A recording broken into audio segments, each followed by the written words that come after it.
नमस्कार, आप देख रहे हैं मनी 9 और मैं हूं आपके साथ विशाल शर्मा। क्या आप जानते हैं कि भारत में हर साल 14 लाख करोड़ सिर्फ जंग यानी कोरोजन की वजह से बर्बाद हो जाते हैं। जी हां, कोरोजन अब सिर्फ लोहे की दुश्मन नहीं है बल्कि देश की अर्थव्यवस्था की भी जो है सबसे बड़ी दुश्मनों की लिस्ट में शामिल हो गई। नई रिपोर्ट में खुलासा हुआ है कि जंग यानी कोरोजन की वजह से जो है बिजली, इंफ्रास्ट्रक्चर, रेलवे और टेलीकॉम जैसे अहम सेक्टर को तगड़ा नुकसान हो रहा है। आखिर ये खतरा क्या है और इससे जो है कैसे बचा जा सकता है, इसके अलावा रिपोर्ट में और क्या क्या खुलासे हुए हैं, प्रवीण सर का रुख करेंगे। Over to you Praveen sir. ये तो एकदम नई रिपोर्ट है सर। आपसे न्यूज़ रूम में भी मैं चर्चा कर रहा था कि इस बार के अगर बजट को देखें सर, तो मैं आपसे वही डेटा पढ़ रहा था कि 11 या 12 लाख करोड़ के आसपास का केपेक्स पर हम लोग खर्च कर रहे हैं। और ये खबर सर 12 में 2 और जोड़ दीजिए, 14 लाख करोड़ हर साल जो है स्वाहा हो रहे हैं। किस वजह से स्वाहा हो रहे हैं? जंग कहीं लड़ाई वड़ाई वाला मामला है या कोरोजन वाला है सर? नहीं, देखिए आपने केपेक्स का उदाहरण दिया, मैं कहता हूँ टोटल आप बजट देख लीजिए। 60 लाख तकरीबन 58 लाख करोड़ रुपए का बजट इस साल का भारत सरकार का है 2026-27 के लिए। उसका तकरीबन 25% हिस्सा बैठता है। बताइए। और मज़ेदार बात यह है कि जंग जो वॉर जितना नुकसान करती है उतना नुकसान तकरीबन हमको जंग या जो कोरोजन है वो नुकसान करता हुआ दिखाई दे रहा देश को जी।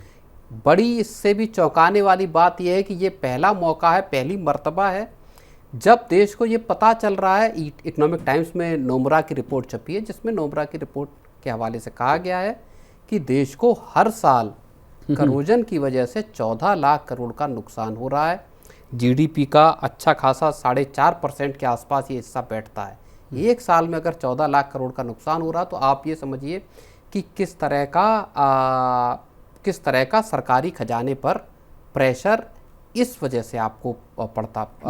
4.5% जो जीडीपी का, उसको भी अगर आसान भाषा में समझें तो हेल्थ पर और एजुकेशन पर जितना हम लोग एक साल खर्च करते हैं दोनों कंबाइंड अगर जोड़ा जाए तो उतना नुकसान जो है सिर्फ और सिर्फ जंग से हो रहा है। तो क्या सरकार को पता नहीं है? या सबसे पहले मैं लिस्ट जान लूँ कि किन सेक्टर्स को जो हो सबसे ज़्यादा नुकसान हो रहा है। आपके स्क्रीन पर दिख रहा होगा, देखिए इंफ्रास्ट्रक्चर पर जो है 1,41,000 करोड़, ऑटोमोबाइल 87,000 करोड़, पावर यानी बिजली 53,000 करोड़, टेलीकॉम 40,000 करोड़, रेलवे 23 से 24,000 करोड़ और अन्य सेक्टर्स मिला लें तो टोटल जो है 10,70,000 करोड़ के आसपास का। अगर इस टोटल जो है डेटा को अगर समराइज किया जाए तो 14.14 लाख करोड़ जो है वो स्वाहा हो जा रहे हैं। देखिए ये तमाम वही सेक्टर्स हैं सर जो इस देश को जो है आगे यानी जो है बढ़ाते हुए नजर आ रहे हैं। इंफ्रा, ऑटोमोबाइल, पावर, टेलीकॉम, तो मशीनरी है, फैक्ट्रीज हैं, आपका पुलिया, ब्रिज हो गया, आपका पावर ट्रांसमिशन लाइंस हो गई, पावर का जो पूरा जनरेशन हो गया जी, जो बिजली पैदा करने के कारखाने हैं, टेलीकॉम सेक्टर हो गया। आप समझिए कि पूरी की पूरी जो देश का जो बुनियादी ढांचा है exactly the steel framework of India जो बोला जाता था, वो पूरा जंग के कारण देश के खजाने को खा रहा है। बड़ा मौजूद सवाल है, आपसे समझने की कोशिश करेंगे सर। जंग से कैसे नुकसान होता है? एकदम लेमन लैंग्वेज में आपसे प्रश्न पूछ रहा हूँ, कैसे नुकसान पहुंच रहा है इस चीज को? नहीं, देखिए जंग एक एक करके जैसे पुल में मान लीजिए जंग ना, देखिए ऐसे समझिए जंग को आप डेप्रिसिएशन के तौर पर समझ, जिसको हम लोग जीडीपी में भी एक बड़ा अच्छा टर्म था, समझते थे। और कंपनियों के खाते में भी हम देखते हैं, जब कंपनियों की बैलेंस शीट देखते हैं या जो उनके नफा नुकसान का पीएल स्टेटमेंट, हाँ उसको देखते हैं तो वहां भी आता है आपका माइनस कर दीजिए डेप्रिसिएशन। हाँ, डेप्रिसिएशन को आप हटा दीजिए, टैक्स को हटा दीजिए आप। ये डेप्रिसिएशन दरअसल इकोनॉमी को डेप्रिशिएट कर रहा है इस टर्म में कि आपका अब जिस बिल्डिंग में जंग लगी आपको उसके मरम्मत का पैसा खर्च करना पड़ रहा है या आपको उसको बदलना पड़ रहा है। मान लीजिए किसी पुल में जंग लग गई, पुल के गिरने या टूटने के आसार पैदा हुए, अब आपको या तो उसको रिपेयर करना होगा या फिर आपको उसको बदलना होगा। मशीनरियों में जंग लगी है, आपको उसको पूरी को हटाना पड़ेगा, रिप्लेस करना पड़ेगा, रिपेयर कराना पड़ेगा। तो अगर कुछ सावधानी बरती जाती या बरती जाए तो देश इस 14 लाख करोड़ रुपए का जो खर्च है इसका एक बहुत बड़ा हिस्सा बचा सकता है। नहीं सर, इस आंकड़े को और मैं जैसे धीरे धीरे मुझे और चीज़ें समझ में आ रही है। टैक्स 4 को हम लोगों ने किया था तो 1 लाख करोड़ रुपए के आसपास का नुकसान की बात कही गई थी। अगर 8वें वेतन आयोग की बात की जाए तो कहा जा रहा है कि 2 से 3 लाख करोड़ रुपए का जो है वो बोझ पड़ेगा। सोचिए 14 लाख करोड़, और इसको बचाने के लिए सालाना, वो भी सालाना, बहुत सालाना 4-5 साल का हो तब भी बात है जी। और इस रिपोर्ट में कई चीज़ें सुझाव दिए गए हैं और नोमुरा की रिपोर्ट है। कहा जा रहा है कि बेहतर कोरोजन प्रोटेक्टेड स्टैंडर्ड्स अपनाए जाएं, निर्माण के दौरान जो है गुणवत्ता वाले मटेरियल का इस्तेमाल हो। तो क्या इस देश में तमाम चीज़ों का जो इस्तेमाल हो रहा है क्या 2 नंबर की क्वालिटी का इस्तेमाल हो रहा है इसका? ऐसा कि जल्दी कोरोजन खा जाए, जंग खा जाए, फिर हमको ठेका मिले, फिर हम उसी पुल को बनाए। और कई खबरें हम लोग देखते रहते हैं सर। मैं जिस गृह जिला से आता हूँ बिहार में, वहाँ तो आए दिन पुल गिरता रहता है सर। ये चीज़ है। खैर यहाँ देखिए भ्रष्टाचार, रिश्वत, ये सब चीज़ें हैं जिसकी वजह से सब स्टैंडर्ड मटेरियल यूज किया जाता है और फिर आपको उस चीज़ को बार बार बनाना पड़ता है, चाहे पुल हो, सड़क हो या दूसरे सरकारी इंफ्रास्ट्रक्चर हो, बिल्डिंग्स हो। इनको लेकर ये तो खबरें आए दिन आती हैं कि किस तरह के चीज़ें होती हैं। लेकिन हाँ, अगर आप बेहतर क्वालिटी के अगर आप स्टील और अगर आप मटेरियल यूज़ करेंगे तो उससे आपकी जो इंफ्रास्ट्रक्चर या जो आप असेट बना रहे हैं उसकी उम्र बढ़ेगी। कोरोजन फ्री अगर आप उस पर कोटिंग या इस तरह की चीज़ें पेंटिंग सिस्टम्स पेंट करते हैं तो वहाँ आपकी लाइफ बढ़ती है। और BIS इस चीज़ के लिए दरअसल वो स्टैंडर्ड बनाता है देश में, लेकिन BIS ये नहीं बताता कि आपको कहाँ कौन सी तकनीक का इस्तेमाल करना चाहिए।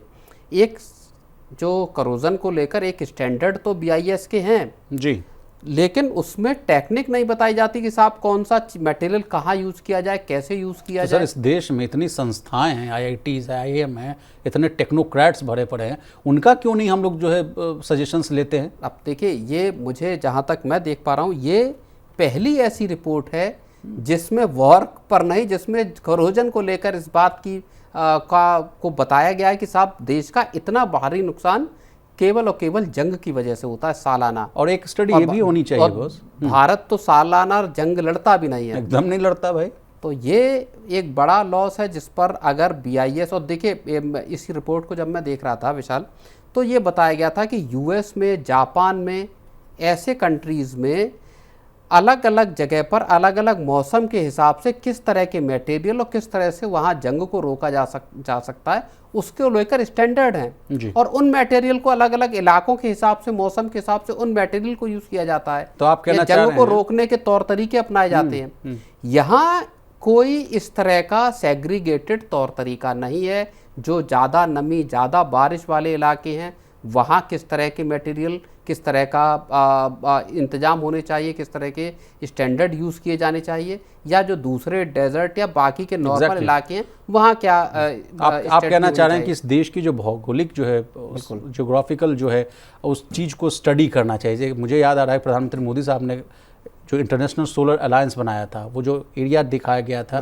जो ट्रैपिक ऑफ कैप्रिकॉर्न या कैंसर या जो है उसके बीच में आ रहा है, जहाँ सबसे ज़्यादा धूप पड़ रही है, उन एरियाज़ की जो है उसको चिन्हित किया गया और वहाँ से कहा गया कि हम लोग यहाँ से जो है सोलर प्रोडक्शन बढ़ाएंगे। तो क्यों नहीं वो जो मामला जो आप बता रहे हैं कि इन एरियाज़ में ज़्यादा अगर जो है कोरोजन के चांसेस, तो वहाँ कुछ दूसरे मेटल्स लगाए जाएँ ताकि इन सब जो लॉस उसको कम किया जाए। क्यों नहीं एक स्टडी और चीज़ की जा रही है? मुझे लगता है कि इस तरह की रिपोर्ट ही ये पहली बार आई है। बताइए। तो हो सकता है, तो कितने लाख करोड़ तो स्वाहा हो गए सर 70 साल में। हो सकता है कि सरकार के कान में भी पहली बार ही ये चीज़ आई हो कि साहब कोरोजन से ही सरकार को इतना लॉस हो रहा है। अब जब मामला आया है तो शायद सरकार इस पर BIS को निर्देश दे कि आप अलग अलग इलाकों के हिसाब से या इससे किस तरह से निपटना है, इसको लेके पूरा एक रोड मैप और एक फ्रेमवर्क तैयार करें। आपसे समझने की कोशिश करेंगे सर कि क्या है कि ऐसी स्टडी, एक ऐसी नहीं होनी चाहिए स्टडी बनाई जाए जिसमें ये इस मेटल को रिप्लेस करने की भी चर्चा हो। इतनी भाई हम लोग टेक्नोलॉजी पर काम कर रहे हैं, artificial intelligence, 3D printing, robotics, भाई लोहे का भी तो कोई सब्स्टिट्यूट बन सकता है या नहीं बन सकता, इस पर भी चर्चा किया जाए। स्टील को यूज़ करते हैं, उसमें सारे जो मटेरियल हैं, अब उसमें SS का इस्तेमाल किया जाता है बड़े लेवल पर, और अब उसको किस तरह से रस्ट फ्री रखा जा सकता है, उस पे कोटिंग कौन सी होनी चाहिए, कम लागत में बनाने के टाइम कोटिंग होनी चाहिए, इन सबके स्टैंडर्ड बनाए जा सकते हैं। ऐसा नहीं है कि मेटलर्जी में और केमिकल में इंडिया दुनिया के तमाम मुल्कों से पीछे है जी, लेकिन उस पर मुझे लगता है कि ये जो सेक्टर है ये असल में उपेक्षा का शिकार हुआ, जिस पर किसी का गौर नहीं किया कि ये भी एक बड़ा फैक्टर हो सकता है जो देश के खजाने को, और इसमें ये लिखा गया है कि अगर आप बेटर कोरोजन स्ट्रेटजीज अपनाते हैं तो 1 से 1.5% का GDP को कंट्रीब्यूशन होगा, फायदा हो सकता है, बचत हो सकती है। जो आप बता रहे थे कि 4.3% का जो लॉस हो रहा है वो घटकर 3.4 हो सकता है, तो 3 हो सकता है। डेप्रिसिएशन तो होगा। अब जो पुल मान लीजिए 50 साल पहले बना है, आप अंग्रेजों के जमाने से बना है, हाँ अंग्रेजों के जमाने से बना या उसके बाद तुरंत बाद बना, वहां तो डेप्रिसिएशन होगा ही होगा। जो सरिया लगी है वो डेप्रिसिएट होगी। लेकिन जो चीज़ें नई बना रहे हैं आप, वहाँ उनकी लाइफ कैसे बढ़ सकती है, उसमें ज़्यादा बेटर स्ट्रेटजीज़ को यूज़ करके आप उसको बचा सकते हैं।